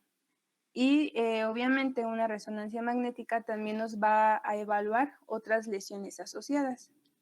Y bueno, la TAC, por ejemplo, se dice que tiene un valor limitado en la literatura. Esto es porque, bueno, en sí nos ayuda, pero recae más la ecografía porque es como la prueba que tenemos más accesible a nosotros, la resonancia magnética, que va a ser el gold estándar, y la TAC pues realmente nos ayuda a medir el tamaño y confirmar como tal la naturaleza o digamos así como la presencia de qué tipo de colección está en ese contenido. Entonces, la presencia de líquido nos habla mucho de que es una lesión de Moore-Lavalle. Y pues igualmente determina el tratamiento y las fracturas presentes.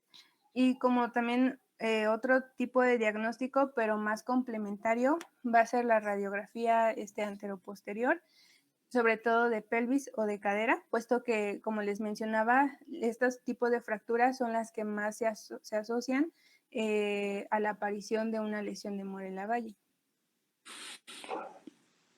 Y bueno, esto es importante lo que les puse, y es como una manera que nosotros tenemos para diferenciarlas y para hacer el diagnóstico, ya que las lesiones agudas en sí son como más heterogéneas e irregulares, y las lesiones crónicas son homogéneas, lisas y encapsuladas. Por ejemplo, aquí les puse una radiografía donde podemos ver como tal la inflamación aquí a nivel del trocánter mayor y en el plano subcutáneo. Y aquí, por ejemplo, igual a nivel de la cara medial de la rodilla, igual edema subcutáneo de los tejidos blandos. Esa es una imagen ecográfica donde podemos ver, por ejemplo, aquí el contenido líquido y pues los focos, que les decía que es como tejido subcutáneo o grasa que se queda ahí almacenada. Y pues igualmente, por ejemplo, en esta aquí se ve la piel, posteriormente pues la grasa subcutánea, la fascia muscular superficial, el músculo y aquí el nivel del trocánter mayor. Bueno, este es un ATAC, igualmente les decía, nos va a permitir visualizar, pues sí, de mejor manera, por ejemplo, la lesión, o sea, localizarla y también medir el tamaño. Bueno, esta, por ejemplo, aquí se encuentra asociada a una fractura del anillo pélvico. Igualmente aquí, esta es por resonancia magnética y pues como les decía es el gold estándar porque si se dan cuenta como que la imagen es más nítida y nos permite ver, por ejemplo, sobre todo si están encapsuladas y eso nos habla de una lesión ya crónica. Y una lesión que evoluciona a crónica tiene más susceptibilidad para infectarse y para generar más hemorragia. Igualmente en esta es una imagen por resonancia magnética. Y bueno, la clasificación, no se les voy a dar como muy específica, sin embargo, esta clasificación se hace en base a lo que se observa en resonancia magnética y es descrito por Mellado y Brancardino en el 2005. Y digamos que ellos propusieron esta clasificación basada en imágenes de resonancia magnética de 6 etapas de la formación de la lesión. Y bueno, la clasificaron en base a su intensidad de la señal en la imagen, ya sea en T1 o T2 de la resonancia, en la presencia de la cápsula fibrosa, en el realce del contraste y en la formación del tracto sinusal, son como canalículos o espacios, más o menos. Entonces, tenemos 6 tipos, ¿no? Y, por ejemplo, la tipo 1, como podemos ver en esta imagen, es un seroma simple. Cuando nos referimos a un seroma, es una acumulación excesiva de líquido seroso, o sea, suero, en el tejido subcutáneo. Y bueno, este seroma simple no va a tener la formación de cápsula externa. El tipo 2, como pueden ver en esta imagen, es un hematoma subagudo y aquí, bueno, generalmente ya se va a empezar a formar la metahemoglobina o bueno, es resultado de la metahemoglobina. Y esa metahemoglobina es lo que le va a empezar a dar ese contraste en la resonancia. Posteriormente, el tipo 3 es un hematoma maduro organizado y aquí ya va a empezar a formar cápsula, como pueden ver en la imagen. Y también va a haber presencia de neovascularización y tejido de granulación, sobre todo porque el proceso activo o el proceso inflamatorio ya está activo. Posteriormente, en la tipo 4, va a haber una laceración de la grasa cerrada, o sea, como un conjunto de grasa, y esta no va a tener cápsula. Y en la tipo 5 va a haber una lesión nodular perifacial de apariencia pseudonodular, va a ser pequeña y redondeada. Y ya en la última imagen, en la tipo 6, va a ser una lesión que ya se infectó, va a tener el tracto sinusal, es decir, como si fueran canalículos, tabiques y formación de una cápsula gruesa. Bueno, eso es como en general, ¿no? Y aquí está la clasificación que les digo que de acuerdo a qué tipos digamos, a qué parámetros lo clasifican y los tipos, que son 6 tipos. Bueno, es la que más se utiliza. Les traje un video, pero no sé si quiera que lo reproduzca, Doc. Sí, ¿cómo no? Pues... Bueno, aquí explica un poco de la fisiopatología y pruebas. Está en inglés, no sé si, bueno, ahorita que empiece lo escuchan. ¿Sí lo escuchan? Bajito, Carlos. Súbele un poquito, Carlos, please.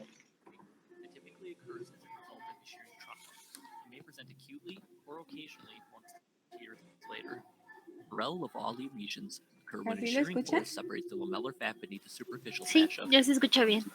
Sí. Okay, When this separation occurs, it severs a combination of lymphatic, arterial, and venous vessels, whose contents collect in the potential space created between these two layers as a complex hemolymphatic mass. This injury classically occurs over the greater trochanter of the femur, but can occur at nearly any site in the body. Here is an example of a Morello-Lavalley lesion near the greater trochanter, with an encapsulated hematoma immediately superficial to the iliotibial tract with evolving hemolymphatic components.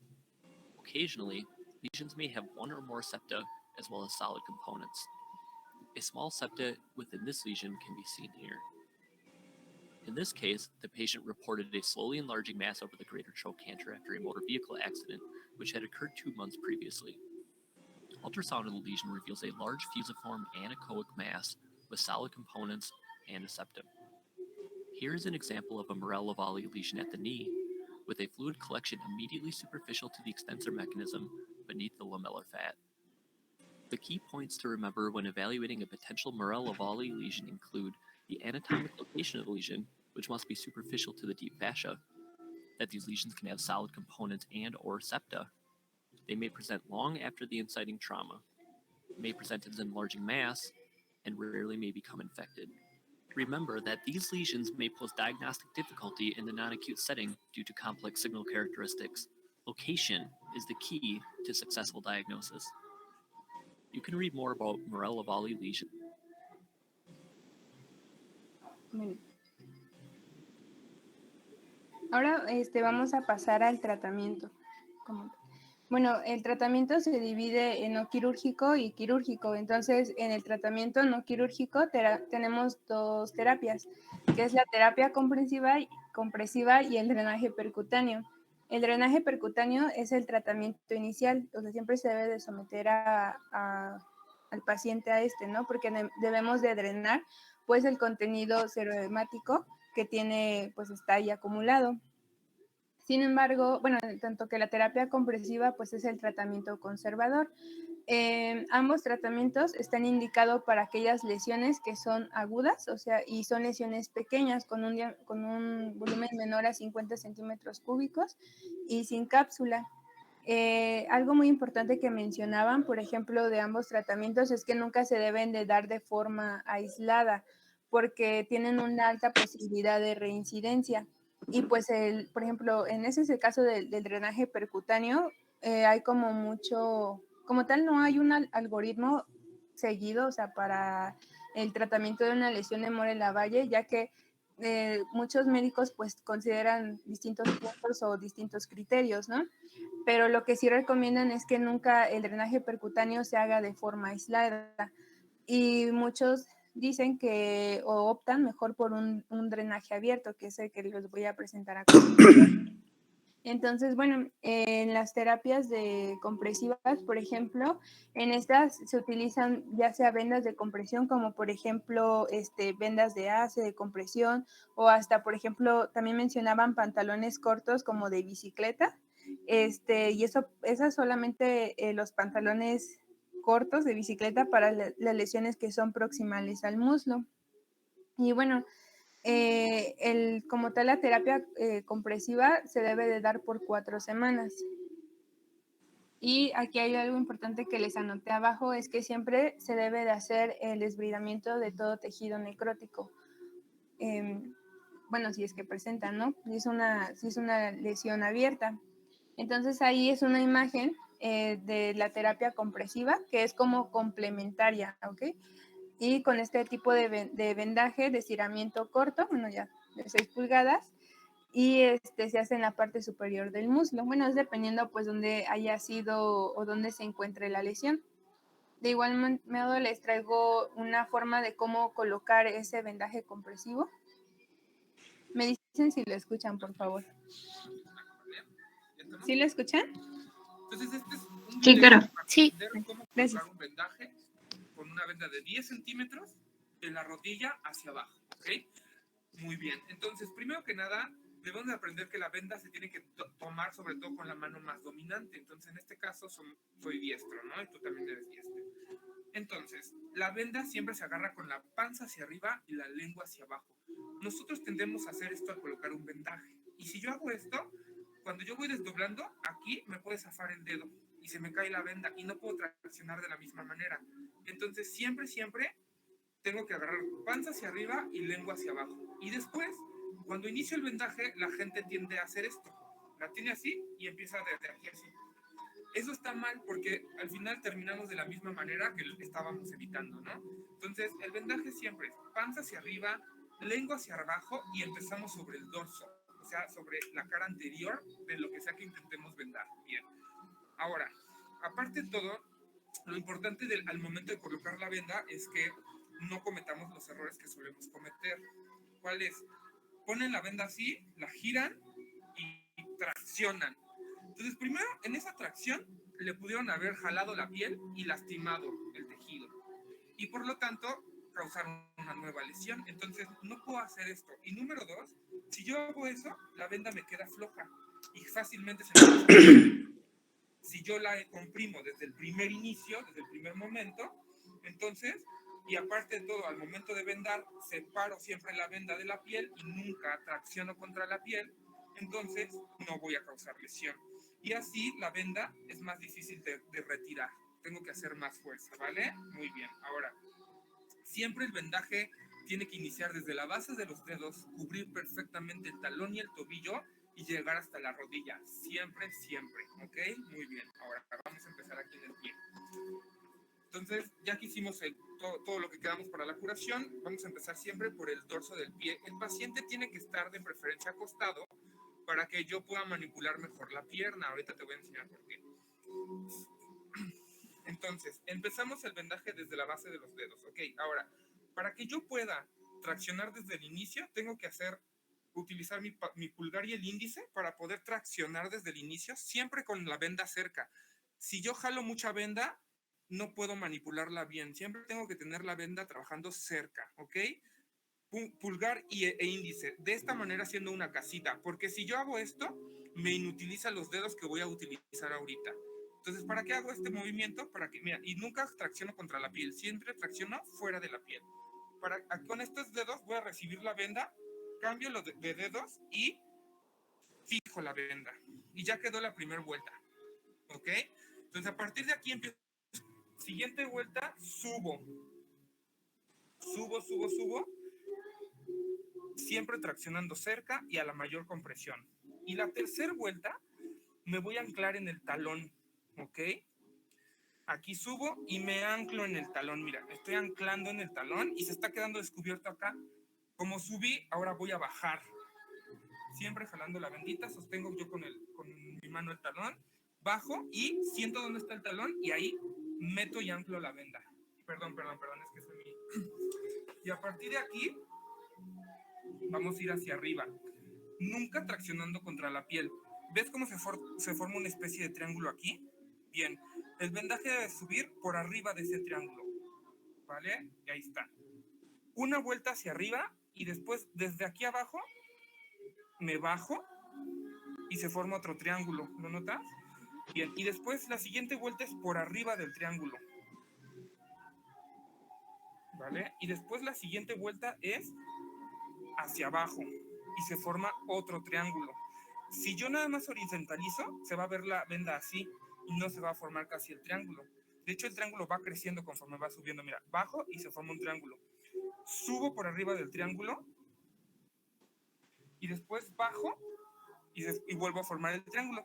Nota que de esta manera las vendas están pasando varias veces por los mismos lugares y entonces van uniformando la presión. Bajo y se forma un triángulo más grande. Y después voy a subir un poquito más por arriba del triángulo hasta atrás de la rodilla. Ya llegamos atrás de la rodilla y ahí termina el vendaje. ¿Vale? En este caso me quedo perfectamente bien a la altura por el tamaño de la pierna de la paciente. Y ahí terminamos. Y después tenemos que fijar con tela adhesiva. Sosténme aquí tantito, por favor. Voy a poner el pie. Y la tela adhesiva se tiene que cortar gruesa y larga. Esta está demasiado ancha. Entonces aquí lo que voy a hacer es partirlo a la mitad. Vuelvo a subir. Esta posición acostada es porque, mira, yo me pongo la pierna aquí y ya no la tiene que estar cargando ella. ¿Vale? Traccionando y por eso son largas para que fijen muy bien el tejido y no se pueda mover mientras ella está caminando. Perdón. Ahí estamos.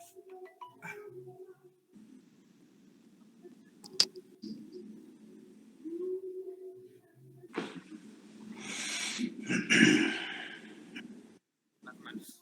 Tú puedes empezar con las manos.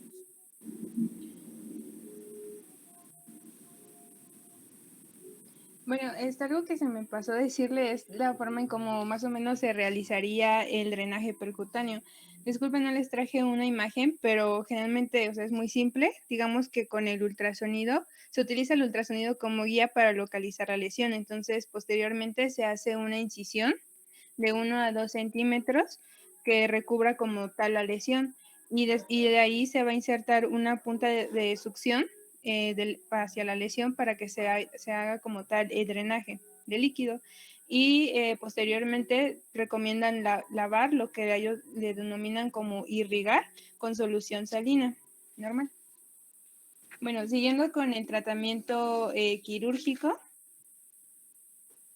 Bueno, el tratamiento quirúrgico como tal se denomina el drenaje abierto con o sin la resección masiva.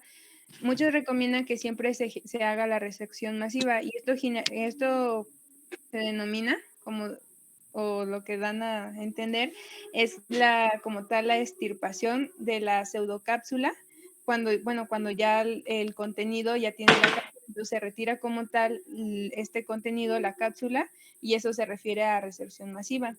Bueno, el drenaje abierto generalmente va a estar indicado para las lesiones que son mayores a 50 centímetros cúbicos o una lesión de Morella-Valle ya de forma crónica, que sea persistente o al tratamiento no quirúrgico, por ejemplo, ante un drenaje cerrado, o sea, que persista, o sea, que siga apareciendo.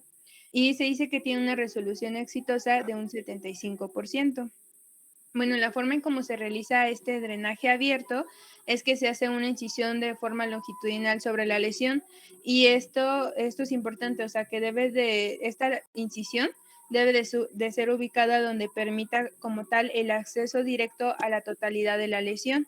Posteriormente, se va a ir cortando, digamos que hasta llegar hasta donde se encuentra la acumulación de líquido serosanguinoso después de la disección a través de la grasa subcutánea.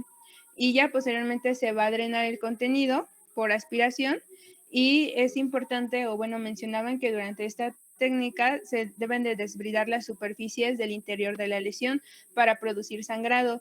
Y esto es con la intención de generar una respuesta de curación, es decir, que permita la cicatrización de las superficies entre sí. Y una vez que, bueno, ya se hizo este proceso, se irriga bien, es decir, se lava la herida con solución salina y se cierra como tal la cavidad. Generalmente, digamos que la capa profunda, o sea, facial, se cierra la superficie profunda de la grasa subcutánea. Esto con la intención de que se elimine la cavidad o el espacio muerto y permita que las superficies se curen entre sí. Y bueno, aquí menciono, no sé si lo tengo, no, bueno, les puse hasta el último como una anotación. No, aquí se los puse, aquí está, donde dice que el cierre del espacio muerto dentro de la lesión va a ser vital para el éxito terapéutico, porque como tal está cerrando la cavidad donde se está acumulando dicho líquido. Y también, por ejemplo, lo está cerrando de manera quirúrgica, ahora sí que generando o cosiendo, por ejemplo, lo que es la capa profunda superficial con la superficie profunda de la grasa subcutánea. Y bueno, posteriormente a esto se va a colocar drenajes de baja succión, que estos drenajes de baja succión, digamos que son como tipos de desagüe que van a evitar la reacumulación como tal de líquido. Y esos drenajes de baja succión se van a retirar posteriormente cuando se recolecte menor a 30 mililitros durante 24 horas, que generalmente cuando se recolecta esta cantidad de 30 mililitros por día, es entre 3 a 8 días, es decir, que el paciente lo va a tener más o menos por este tiempo y ya cuando no veamos que ya está drenando como tal el líquido serosanguinoso, pues ya es cuando se retira. También, por ejemplo, está indicado dar antibioterapia intravenosa con cefalosporinas por 24 horas posterior al retiro de este drenaje. Y bueno, otra terapia que también incluyen es la terapia esclerosante. Esto es porque va a ser indicada lesiones graves y recidivas, ¿no? Ya tanto para lesiones agudas y para lesiones crónicas. Acuérdense que una lesión crónica como tal lo manejan cuando ya tiene la presencia de cápsula.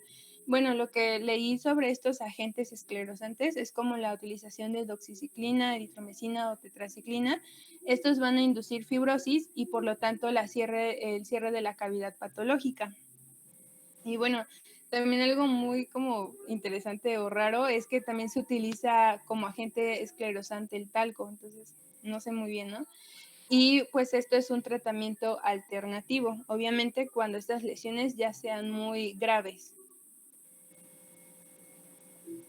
Bueno, en esta imagen, por ejemplo, aquí les decía del caso clínico del paciente que, bueno, 2 años se presenta con ese abultamiento o esa masa lateral del músculo izquierdo, posterior a 2 años de haber sufrido el traumatismo. Y como tal, después de que se le hace, un drenaje abierto, se recolecta pues esta concentración o este contenido de líquido y como pueden ver es un líquido aquí, por ejemplo, la presencia de grasa y pues sanguinoso o de sangre.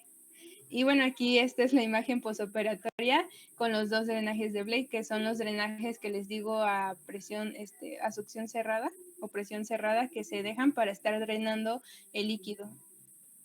Y bueno, eso también es porque, eso es para que también no se vuelva, o sea, los drenajes se ponen para que no se vuelva a acumular el líquido, o sea, y traten de drenar lo más, o sea, ahora sí que la mayor cantidad de líquido posible. Y bueno, yo encontré un algoritmo de la lesión de Moray-Lavalle, como tal, nos los divide en crónica y aguda, ¿no? Por ejemplo, en el caso de la aguda va a ser un drenaje percutáneo más la esclerodesis. Les decía que la esclerodesis va dependiendo si son crónicas o agudas, en las dos se puede indicar. Sin embargo, la esclerodesis es más cuando son lesiones que son muy recidivantes. Y como complemento, siempre recordar que se dan las bandas compresivas. En tanto, por ejemplo, las lesiones crónicas, vamos a tener el tratamiento dependiendo del volumen, si es mayor a 400 mililitros o menor a 400. Por ejemplo, si es menor a 400 mililitros, se da solamente la terapia esclerosante, pues ahí no manejan con doxiciclina, y si es mayor a 400, se hace el drenaje abierto, la resección masiva, y pues decían que para que tuviera un alto éxito, también se tendría que utilizar la sutura alcochada, que es alcolchonada, perdón, ahí me equivoqué, que es la forma en cómo se va a juntar el tejido subcutáneo y la fascia superficial. También se utiliza el sellador de fibrina y obviamente el drenaje de baja succión porque ha tenido mayor beneficios, bueno, se ha visto un mayor beneficios con este drenaje. Y pues aquí, por ejemplo, les traigo unas imágenes de cómo, bueno, se hace el tratamiento con drenaje abierto. Luego, como tal, se utiliza un drenaje de baja succión, que es el que tiene el paciente, y ya pues se coloca hasta que la cantidad de líquido sea menor a 30 mililitros por día. Ya después de eso se retira.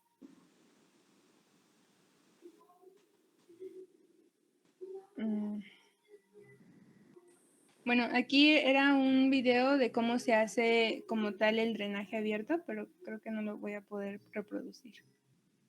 Si no, luego se los paso. Bueno, aquí el tratamiento de elección es el drenaje, abrir, quitar, debridar, quitar con cucharilla, porque en muchas ocasiones puede hacer con ligeras, irse a más profunda, disecar, y quitar, y quitar, quitar y quitar, y en ocasiones se licúa como esa imagen y se puede infectar. Entonces lo más indicado es el drenaje y después colocar un drenaje a presión como el que se utiliza, el pico de Smith and Nephew, y para que vaya sacando todo el acúmulo. Polo, segundo. Okay. Ahorita va a salir pura. Y luego se acumula una gran cantidad, bastante líquidos que se acumulan. Ese no tiene explicación, solamente es música. No, es muy chiquito ahí, hay que quitar, sale como... Y es que en el otro video que no me deja reproducirlo, sí se abre, sí se ve cómo abren todo y de hecho hasta sale así como a presión el Sí, contenido, pero no me deja reproducirlo. como está encapsulado, pues se encapsula ahí y no lo dejas. Bueno, eso se los puse con la intención de que también vieran cómo es el tipo de líquido, porque pues a veces se puede confundir con un simplemente hematoma.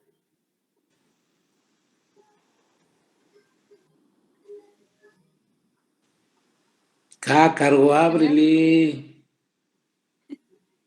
Le adelanto un poquito, ¿no? Sí, porque está batallando mucho.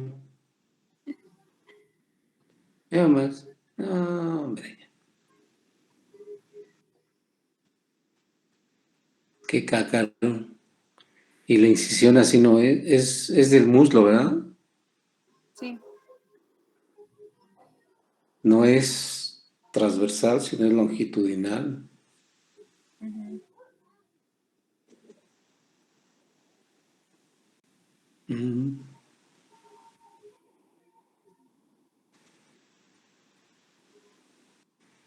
Qué cácaro, ¿no? ¡Cácaro! Sí. Ya la quito, ¿no? Ah, ah.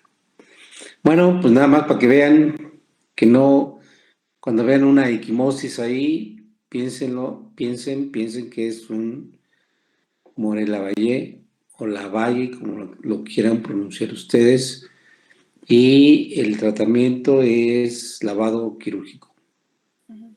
y poner succión a presión o drenaje, pues sí, más bien a drenaje, quitar toda la fibrina que hay por ahí, todo el tejido desvitalizado y santo remedio.